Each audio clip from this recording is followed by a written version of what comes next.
Tanong ni Choryon sa ating bida habang may malungkot na ekspresyon sa muka. Ano? Sagot ng ating bida kay Choryon. Walang pagpipilian kundi magpatuloy tayong sa pagsulong. May formation arrays nakalagay dito. Sabi ni Choryon sa ating bida. May paraan ba para wasakin ito? Tugon ng ating bida kay Choryon. Laging may paraan para wasakin ang mga mekanikal na kagamitan o formation arrays. Sa kahulihan, mga nilikha sila ng mga tao. Tanong ni Choryon sa ating bida. Ano ang iyong ibig sabihin noon? Paliwanag ng ating bida kay Choryon. Tungkol ito sa paghahandang harapin ang pagkakalugmok ng naglikha sa loob ng array. Sa kahulihan, ayaw ng mga tao ng sitwasyon na walang solusyon. Sabi ni Choryon sa ating bida, maaari ba nating i-destruct ang formation array na ito? Tugon ng ating bida mapapansin natin ang babae tila bang nakikinig ito sa kanila. Mahirap, kahit para sa akin, na makalabas dito. Sa loob-loob ni Seal Bayokwa. So, kung ganun, mag-isa kang lumabas at alertuhan sila.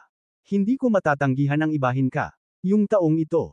Hindi ba siya masyadong palaban? Ngunit pa rin. Maaring talaga higit siya sa loko-loko na ito, sabay tingin kay Yang Suchang. Sa isip-isip ni Yang Suchang habang may ekspresyon ng isang loko-loko. Ano ba ang nangyayari dito? Kailangan ko ipaalam sa lolo ko. At makikita natin ang mga kalahok sa tournament patuloy na sumusulong. Matapos ang pangyayari malapit na lumubog ang araw. Habang nakatitig ang ating bida at Choryon sa iba't ibang direksyon napansin nila kasabay nila pala ang mga Maharlika at si Ingiel pati sila Master Im at Yang Suchang na patuloy na sumusulong kasabay nila. Sa loob-loob ni Choryon. Paglalakad sa landas. Nakatagpo kami ng wala namang plano. Sabi ni Choryon sa ating bida. Lumilikha ang lahat ng landas. Ito ba'y meaning na malapit na ang labas? Tugon ng ating bida kay Choryon. Siguro, kung tutusin, mas malala ang pakiramdam ko dahil wala ng traps na nakita simula ng panahon na yon. Pakiramdam ko'y kakaiba ang lupa. Ha! Bakit may tunog ng mga bakal na kadena mula sa ilalim? Pagkatapos makikita natin si Choryon ay gulat na gulat sa nangyayari, sabay sabi at sumisigaw ng malakas. Ang lupa, ito ang isang trap. Ngunit guni-guni niya lang pala iyon at hinawakan ng ating bida sa bewang at gulat na parang loko-loko. Tanong ni Choryon sa ating bida habang may kakaibang ekspresyon sa muka. Ito ba ang orihinal na mekanismo na ininstall para sa ikatlong pintuan? Tugon ng ating bida habang nakatitig sa mga kalahok. Hindi. Ang lumubog na ito ay hindi lang isang simple trap. Sambit ng mga kalahok sa tournament bakit kami hindi makaalis? Sabi ni Choryon sa ating bida. Anong meron sa latian na ito? Paliwanag ng ating bida kay Choryon. Isang impyernong latian na hinaluan ng buhanging pampainit. Tanong ni Choryon habang nakagugulat. Buhanging insulasyon. Impyernong latian. Sagot ng ating bida sabay paliwanag. Tinatawag itong ganoon dahil ang buhangin ay nagtatanggal ng mga ugnayan. Hinaharangan nito ang panloob na enerhiya at lalo kang nilulunod habang mas gumagalaw ka, sabay tingin sa kanyang kamay. Hindi ko rin magawang tipunin ang aking panloob na enerhiya. Higit pa rito. Hindi dito nagtatapos ang latian. Kasunod nito makikita natin na may kakaibang bagay ang lumitaw. Wika ng lalaki habang nagugulat. Sabay turo sa kanyang kasamahan. Tignan nyo doon. Makikita natin ang malaking, isang device, na may talem. Tanong ni Choryon sa ating bida habang nakatingin sa device. Anong iyan? Gumalaw ang device. Kasunod makikita natin ang device ay bigla itong gumalaw nang mabilis ang kanyang talem. Wika ng babae at lalaki habang sumisigaw. Mag-ingat. Hindi ko maigalaw ang katawan ko. Pagkatapos makikita natin ang lalaki ay hindi tinamaan. Tanong ng babae sa kanyang kasamahan na lalaki habang nanlaki ang kanilang mga mata. Totoong blade, sabi ng mga kalahok sa tournament. Ang blade ay naghahanda ulit. Magandang wala namang nasaktan, wala naman nasugatan. Wika ni Choryon habang sumisigaw. Ang blade ay nag-iba ng direksyon. At makikita natin ang lalaki na sumisigaw dahil ang blade ay patungo sa kanyang direksyon sabay sabi. Dito, sa pagkakataong ito, tugon ni Ingiel sa kanyang kapatid habang napabuntong hininga na lang. Ang taong iyon ang kasama mo. Ang malas mo naman. At hinawakan niya ang damit ni Ingiel. Sabi ng lalaki habang sumisigaw. Young Master, pwede bang tulungan mo ako? Tulungan mo akong makaahon. Hindi ko kayang makalabas mag-isa. At makikita natin si Ingiel na palingon na lang sa kanyang kapatid. Tugon ni Ingiel sa lalaki habang sumisigaw. Ikaw na loko-loko na bastardo, bitawan mo ako. Gusto mo bang mamatay tayong dalawa? Bitawan mo ang mga kamay mo. Mas lalo tayong lulubog kung gagalaw tayo. Kasunod makikita natin ang pagsigaw ng kapatid ni Ingiel sabay turo sa blade. Sa bilas ng blade lakas ng impact at laki makikita natin ang mga dugo ay tumalsik. Mapapansin natin ang espada ni Ingiel ay may dugo.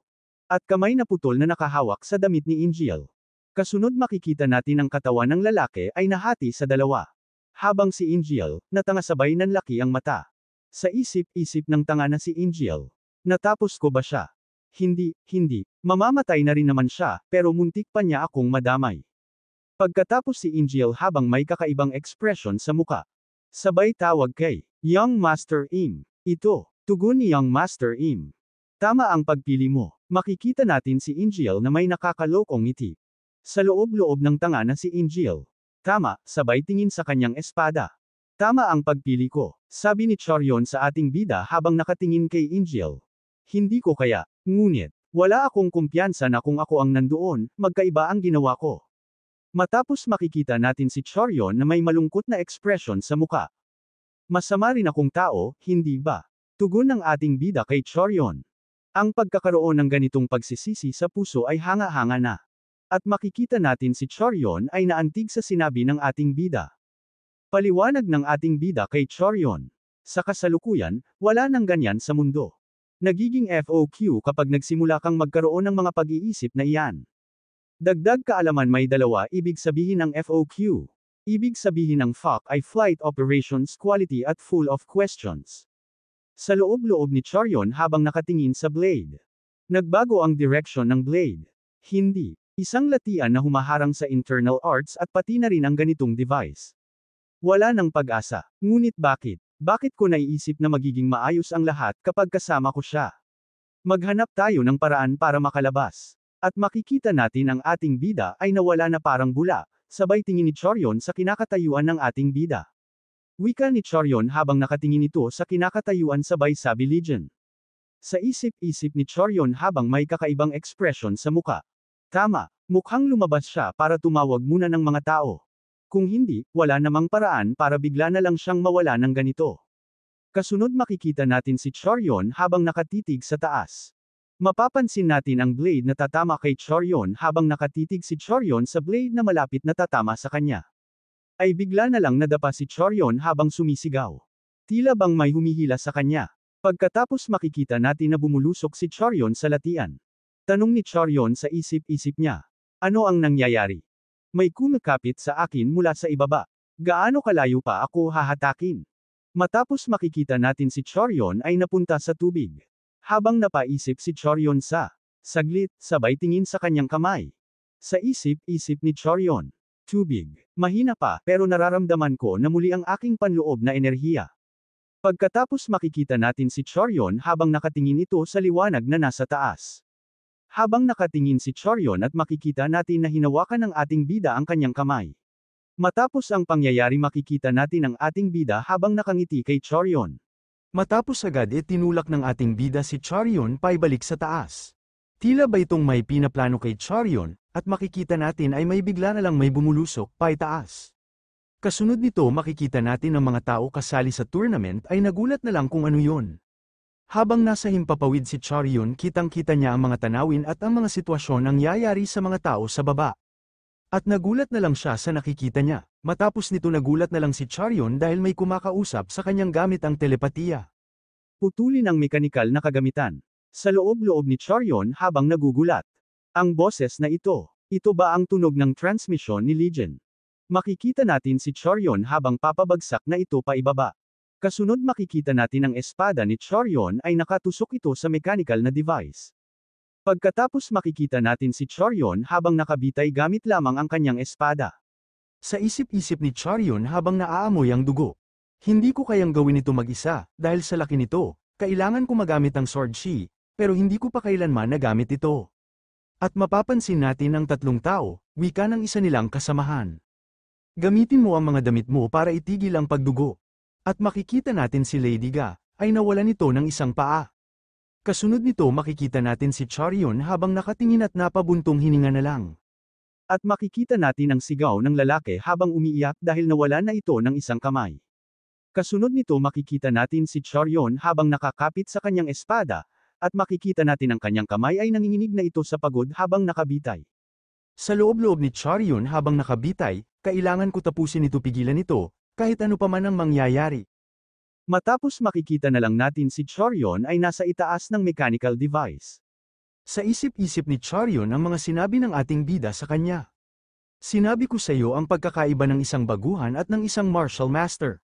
Huminga ka ng malalim, naniniwala ako kaya mo talagang pigilan ito. Sa loob-loob ni Charion habang nakatingin sa device. Kailangan ko itong putulin bago ito magbago ng direksyon, para walang iba pang magsakripisyo. At makikita natin si Charion habang may hindi matitinag, na paninindigan at pagpupunyagi sa sarili. Nakaya niyang putulin ang mechanical device. Sa loob-loob ni Charion habang naghahanda ng kanyang pag-atake. Kasunod nito makikita natin si Charion ay hindi makapag-focus sa kanyang espada. Dahil sa mga naririnig niyang mga sigaw ng mga tao na humihingi ng tulong. Sa loob-loob ni Charion sa kanyang sarili habang nakapikit ang kanyang mata. Mula nang unang hawakan ko ang aking espada, nag-ensayo ako sa martial arts nang walang isang araw na pahinga. Gagawin ko, at agad ay binulat ni Charion ang kanyang mata. Ibubuhos ko ang lahat ng mayroon ako sa isang hampas na ito. Makikita natin si Charion ay naglabas ng enerhiya sa buong niyang katawan. Ang kamay na suot ang Wind God Glove ay nakakaramdam ng init. Ramdam ko ang pag-agos ng aking panloob na enerhiya. At makikita natin si Charion habang pinakawalan niya ang kanyang pinakamalakas na pag-atake. Sa isang was-iwas lang ng kanyang espada, ay naputol ang mechanical device. Kasunod nito makikita natin si Charion habang nagugulat sa kanyang nagawa. Pagkatapos makikita natin ang putol na device habang papabagsak sa ibaba. Kasunod nito ang mga kalahok sa tournament habang nakatingin sa putol na device, gulat at pagkataranta na papaisip na lang kung sino ang pumutol sa mechanical device.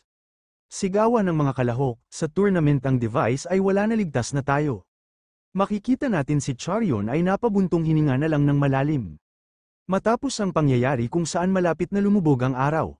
Habang sila'y naglalakad ng papasulong mapapansin natin ang kakaibang kinikilos ng lalaki habang nakatingin ito kay Charion. Kasunod makikita natin ang lalaki habang may paggalang kay Charion, wika ng lalaki. Maraming salamat sa iyo, binibini, hindi mo lang nasira ang kagamitan. Pero naglukso ka pa rin sa bukal at hinayla kami lahat palabas. Kung wala ka, lahat sana'y nalunod at namatay, sa loob-loob ni Charion habang may kakaibang ekspresyon sa mukha niya. Dumarating na ang mga tao upang salubungin ako, pero kasunod makikita natin ang ating bida ay pinatatahimik si Charion dahil parang may gumagabag sa loob-loob nito. Tugon ni Charion sa lalaki habang tumatawa ng mahina. Wala, okay lang, natutuwa ako lang na nakatakas tayo ng lahat ng buhay. Tanong ni Charion sa ating bida, bakit mo ako pinapatahimik, kung hindi dahil sa iyo, patay na sana kami. Tugon ng ating bida kay Charion habang nakangiti. Ang ganyan ba hindi pa panahon para magsaya? Kasunod makikita natin si Charion habang nakatingin sa ating bida at ang ating bida ay tumawa na lang ito. Sa loob-loob ni Charion, paano na? Ano ang plano niya? Paano nangyari ang lahat ng ito? Wika ni Charion habang may kakaibang ekspresyon sa kanyang muka. Katulad ba ng isang pagkakasunduko na may nag-target sa mga phoenix at dragons? At agad naman napansin ng ating bida si Charion, tugon ng ating bida kay Charion. Sinabi ko na sa iyo noong una, di ba? Walang pagkakataon sa Jianghu. Wala akong idea at pagkakaalam, pero hindi ito gawa ng isang individual na lamang. May kumikilos na organisasyon na hindi pa natin alam. Tanong ni Charion sa ating bida, organisasyon, paliwanag ng ating bida kay Charion. Dahil nag-imbento sila sa pag-akuso sa Northern Heaven Supreme Family. Siguradong hindi sila mga karaniwang tao, pagkatapos ay napunta tayo isang maharlika na babae at isang matandang lalaki. Wika ng babae sa matandang lalaki, tiyak na nangyayari ito ngayon. At makikita natin ang matandang lalaki habang nakatingin ito sa babae na may kakaibang ekspresyon sa kanyang muka. Ang matandang lalaki ay isang ika-4 na swallow. Sabi ng babae sa matandang lalaki, nakikita ko na naniniwala ka pa rin na pagkakamali ang pagkuha sa lecherous demonic scourge. Tugon ng matandang lalaki, sa totoo lang, hindi yan ang mahalaga. Ang mas nababalisa ko, ay ang intensyon mo sa pagkuha sa taong yon. Wika ng babae habang nakangiti, hindi ko na-gets ang ibig mong sabihin. Matapos ay napunta na naman tayo sa sitwasyon ng ating bida. Makikita ang ating bida at si Charion at mga kalahok sa tournament ay patuloy pa rin papasulong. At makikita natin ang kakaibang kinikilos ng lalaki sabay turo. Ang labasan, wika ni Yang Suchang sa kanyang kasamahan habang tumatakbo sa labasan. Makakalabas na tayo ng buhay, tanong ni Charion sa ating bida. Pwede bang tapos na itutugon ng ating bida kay Charion habang nakatingin sa ibang direksyon? Ito, kasunod makikita natin si Yang Suchang at kasama niyang babae habang may kakaibang ekspresyon sa kanilang mga muka ay napahinto.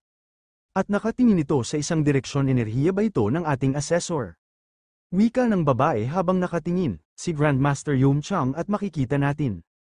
Nakabitay ito sa isang punong kahoy at wala ng buhay. Pagkatapos makikita natin ang mga demonyong ng Lecherous Demonic Scourge habang nakatayo sa ibaba ng punong kahoy. Kasama niya ang mga individual niyang tauhan at pinagpapatay nila ang mga instructor. Wika ni Yang Suchang habang nanginginig sa takot, hindi pwede. Isang dalubhasa katulad ni Grandmaster Yum Chang ay natalo, tugon ng ating bida kay Yang Suchang habang may seryosong ekspresyon sa kanyang muka, kaya pala hindi pa ito ang wakas, at dito nagtatapos ang last chapter 17, abangan nating ang pagtutuos at matinding labanan ng ating bida at ang demonyong ng Lecherous Demonic Scourge.